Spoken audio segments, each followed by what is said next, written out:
खत्म हो रहा है। ऐसे में इन राज्यों में चुनाव की तारीखों का ऐलान भी हो सकता है। अब राहुल गांधी की न्याय यात्रा महाराष्ट्र के ठाणे पहुंच चुकी है। सुनिए कांग्रेस नेता पवन खेड़ा क्या कह रहे हैं। Even though it's not a level playing field, you've seen how much the BJP has made through the electoral bonds, which is now unconstitutional and illegal. You've seen how little the Congress has got and other parties have got. Yet, we are absolutely confident they may try to buy the election. We will fight and defeat them. Sir, Supreme Court notice to the SBI for not disclosing electoral bond numbers. Well, before last week, the SBI said they need 3 months to reveal this data. How come suddenly the SBI is able to reveal the entire data just because the Supreme Court has asked them to? Therefore, we can tell you that the SBI and the government of India, BJP government, was trying to hide something. What is it that they want to hide is what we want to know. Why is it that the entire data was not shared? The data between April 2019 and 21 was not shared. Why? Sir, election bonds data exposed. You are saying BJP's corrupt tactic. Absolutely, and therefore we have demanded that there should be highest level of inquiry monitored by the Honorable Supreme Court. And number 2, BJP's accounts should be frozen. Sir, Mr. Kapil Sibal said that the demand for SIT investigation in electoral bonds queued and pro. Well, we welcome any such demand made by anyone. Biggest scam in the country, said your alliance. It is. In the last 75 years, you would not have witnessed a bigger scam, a bigger institutionalized corruption than the electoral bond scheme. And the Prime Minister, sir, in Kanyakumari said that the workers of the DMK and the Congress only know how to cheat and insult women. I mean, look at the irony. Here is the Prime Minister, who's very important leader of Karnataka, only today got booked under POCSO. And the Prime Minister has this to say. Imagine Brij Bhushan Sharan Singh is with the BJP. Imagine Pawan Singh, who got a ticket, is in the BJP. Imagine Upendra Rawat is in the BJP. Imagine Shengar was in the BJP. All the long list of people who molested women, raped women, insulted women are in the BJP. Corrupt also schemes, said Prime Minister. Well, the Prime Minister, when he calls anything corrupt, everybody laughs at him now. You've seen the thousands of crores of corruption indulged into by the BJP through electoral bond scheme. You've seen how he's obliged his friends in the industry. So how can he call anybody corrupt? Sir, प्रधानमंत्री जी कन्याकुमारी में बात करते हुए कहा है कि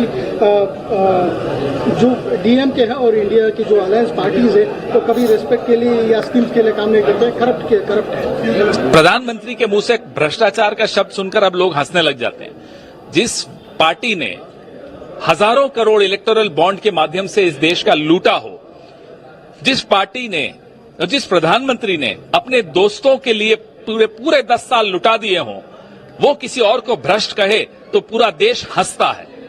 और POCSO के केस फाइल हुआ है सर, जो फॉर्मर चीफ मिनिस्टर। पूछिए प्रधानमंत्री जी से, जो महिला सुरक्षा की बात करते हैं, बेटी बचाओ बेटी पढ़ाओ की बात करते हैं, पूछिए ना उनसे, क्यों उन्हीं की पार्टी में येदियुरप्पा जी जैसे लोग भी हैं, क्यों उन्हीं की पार्टी में बृजभूषण शरण जैसे लोग भी हैं, क्यों उन्हीं की पार्टी में उपेंद्र रावत और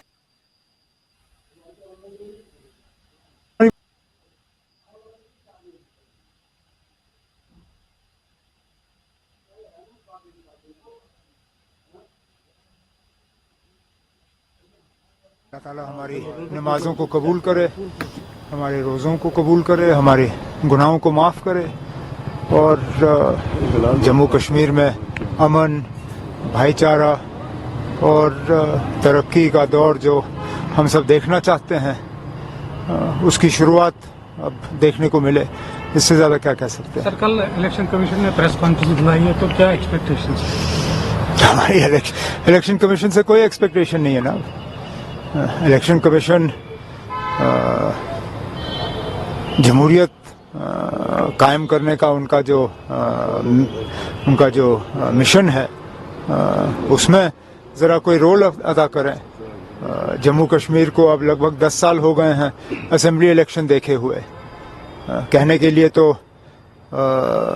हमारे जो साबका सदर हैं रामनाथ कोविंद जी, उन्होंने रिपोर्ट पेश की है, 1 नेशन 1 इलेक्शन।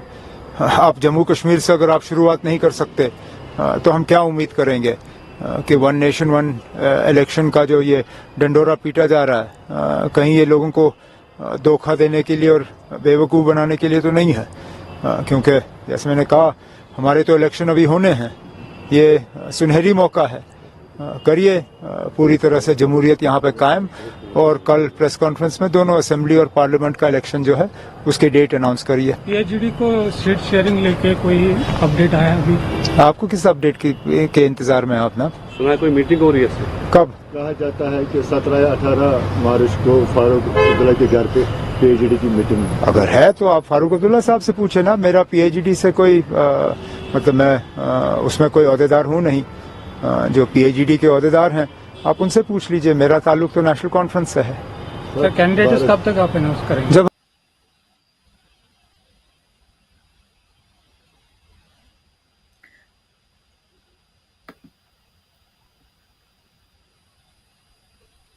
तो आपने देखा कैसे राहुल गांधी के समर्थन में पवन खेड़ा ने क्या कुछ कहा है। इसके अलावा आपने सुना कि उमर अब्दुल्ला का इलेक्शन कमीशन पर क्या कुछ कहना है। राहुल गांधी ने 14 जनवरी को मणिपुर से अपनी न्याय यात्रा शुरू की थी। इस दौरान राहुल देश के 15 राज्यों और 110 जिले में गए। मुंबई में यात्रा खत्म होने तक राहुल 6,700 किलोमीटर सफर तय कर चुके होंगे। इसके अलावा राहुल गांधी बस से पैदल 6,000 किलोमीटर से ज्यादा का सफर करेंगे। न्याय यात्रा मणिपुर से शुरू होकर नागालैंड, असम, मेघालय, पश्चिम बंगाल, बिहार, झारखंड, उड़ीसा, छत्तीसगढ़, उत्तर प्रदेश, मध्य प्रदेश, राजस्थान और गुजरात से होते हुए महाराष्ट्र में खत्म होने की बात सामने आई। इसके अलावा राहुल गांधी ने अपने संबोधन में क्या कुछ कहा वो भी हम आपको बताते हैं, सुनिए। उससे पहले केसी वेणुगोपाल के जो समर्थक हैं बालासाहेब थोराट, वो क्या कह रहे हैं। शरद पवार से मुलाकात हुई है।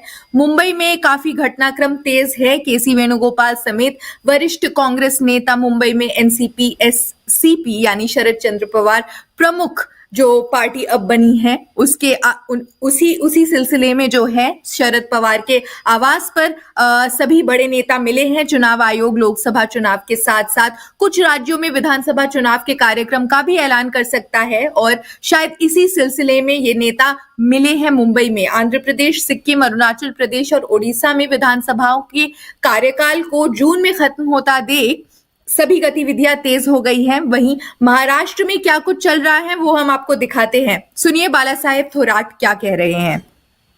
आज यहाँ पे कांग्रेस के नेता यहाँ पे शरद पवार से मिलना है, किस विषय को लेकर चर्चा